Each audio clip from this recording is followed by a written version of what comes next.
bem-vindos a mais um episódio do Momento RPPS, o podcast feito especialmente para você dos RPPS pelo Brasil. Eu sou Marcelo Schiller, especialista em investimentos do Banco do Brasil, e nesse episódio de 14 de outubro de 2024, vamos falar sobre os principais pontos que foram destaque na semana passada no Brasil e no mundo, começando pelo cenário externo, com dados de inflação dos Estados Unidos, falas de dirigentes do Fed, ata do FONC, além de tensões geopolíticas ditaram os rumos dos negócios. Nos Estados Unidos, destaque para a divulgação do CPI de setembro, o índice de preço ao consumidor, que veio acima do esperado, impulsionado pela alta de alimentos, com alta de 0,2% no mês e acumulado de 2,4% nos últimos 12 meses. A aceleração do núcleo decorreu principalmente do aumento observado no núcleo de bens, com alta de veículos e vestuários. Já o PPI, o índice de preço ao produtor, permaneceu instável em setembro. No mais, a ata da última reunião do FONC relatou um debate robusto sobre a decisão do tamanho do corte nas taxas de juros e revelou que os dirigentes reconheceram progressos no combate à inflação e que, embora tenha continuado um pouco elevada, foi possível aumentar a confiança de que a inflação se move sustentavelmente em direção à meta de 2%.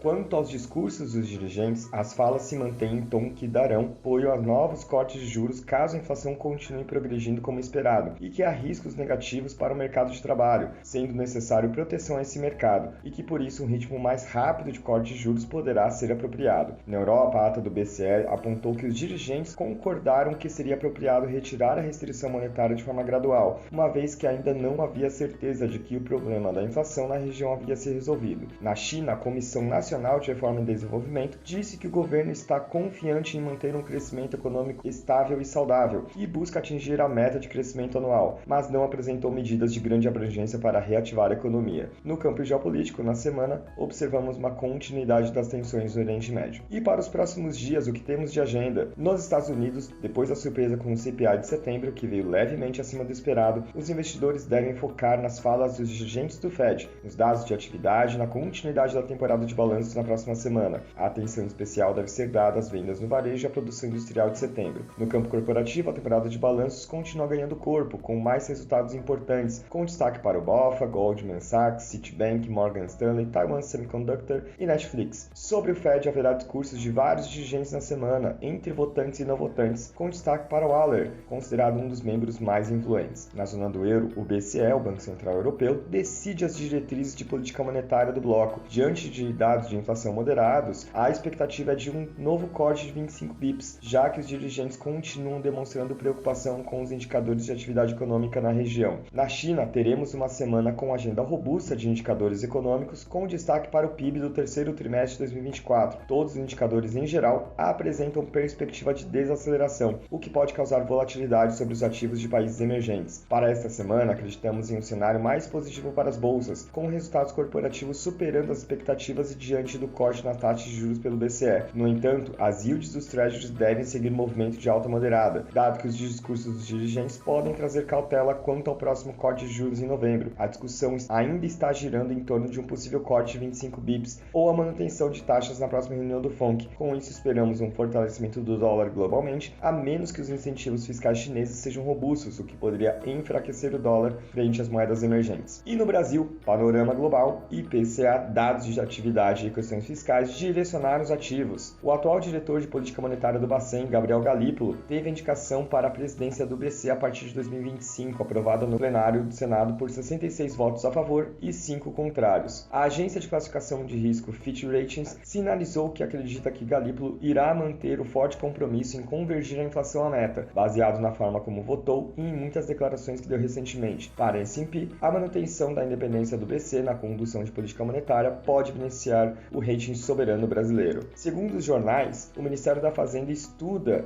alternativas para isentar o imposto de renda de pessoa física para quem ganha até 5 mil por mês, sendo uma possibilidade em análise limitar tal benefício para quem ganha efetivamente até esse valor, não estendendo o escalonamento para as outras faixas. A equipe econômica aposta no crédito com garantias como forma de incrementar os empréstimos com taxas de juros mais baixas do que as praticadas no mercado. De acordo com o noticiário, o governo realiza os ajustes finais em uma plataforma que pretende unir, de um lado, trabalhadores da iniciativa privada interessados em contratar crédito e, de outro, instituições financeiras aptas a oferecer esses valores. Segundo o ministro da Fazenda, Fernando Haddad, o governo apresentou 4 cenários com propostas para a reforma de renda, que incluem a tributação mínima para milionários. O ministro diz que a intenção é que a medida seja neutra do ponto de vista da arrecadação e que, se houver algum ganho, seja utilizado para compensar alguma medida de desoneração. O secretário do Tesouro antecipou que o executivo está elaborando medidas para uma reforma estrutural com o objetivo de reduzir as despesas com os precatórios, que poderão ter impacto já em 2027. Sobre os indicadores, o IPCA de setembro subiu 0,44%, ligeiramente abaixo da mediana das projeções, com desaceleração dos núcleos de serviços,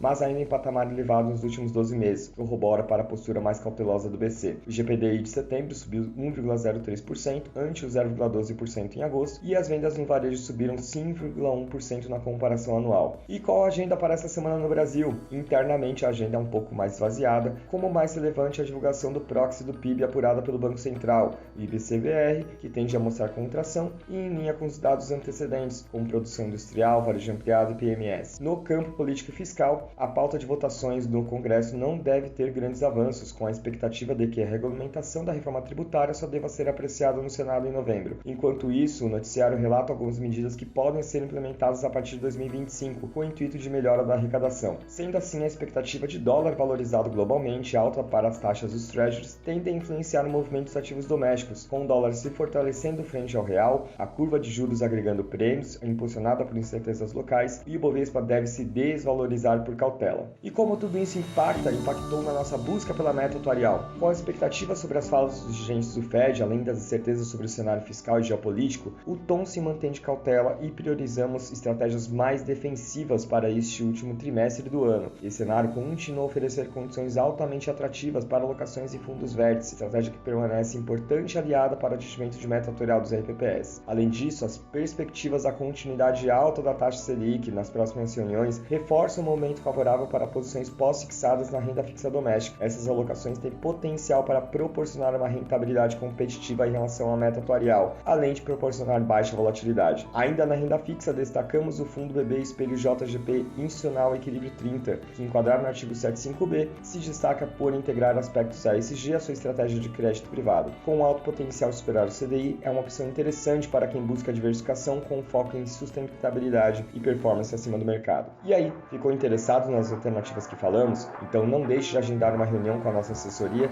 e assim ter uma análise personalizada para ajudá-los na gestão de seus recursos. Foi um prazer ter a sua audiência nesse episódio do Momento RPPS. Você tem sugestões de temas para conversarmos aqui? Manda pra gente, fale com seu gerente de governo ou seu especialista em investimentos do BB. Então é isso, até semana que vem, Descomplicando o Mundo RPPS. Até mais!